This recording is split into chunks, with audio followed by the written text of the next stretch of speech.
I want to address a very simple but important topic in SolidWorks, that is making movable springs.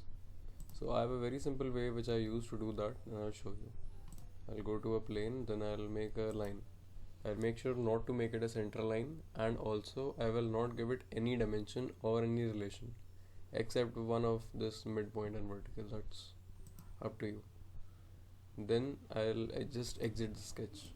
I'll go to the same plane, sorry, I'll make a new sketch, go to circle, make a circle, give it any dimension that I want. Suppose I give it 10 millimeters. Now I'll specify the distance from here to here.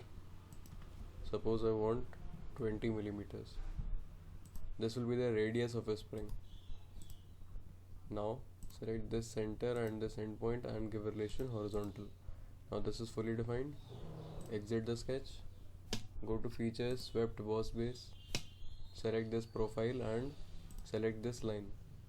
Now go to options, profile twist, specify twist value, then twist control, go to revolutions, and under direction give any value. Suppose I give 6. So here you have your spring. If I make this 8, it will increase. If I make this 4, see accordingly. So I'll go with 6 revolutions. Okay.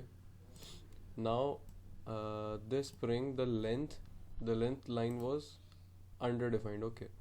So when you go to assembly, and you can do this when you insert the spring, then show this sketch and double click on it, so you will get a sketch of this type and in the assembly portion. So you want to make these 2 points coincident with wherever you want to fix the spring. Suppose you want to fix the spring between 2 clamps, so you will make this point coincident with one of the clamp and this point coincident with the other of the clamp. If you cannot make it coincident, then give it a small value and with smart dimension, so that will make a movable spring.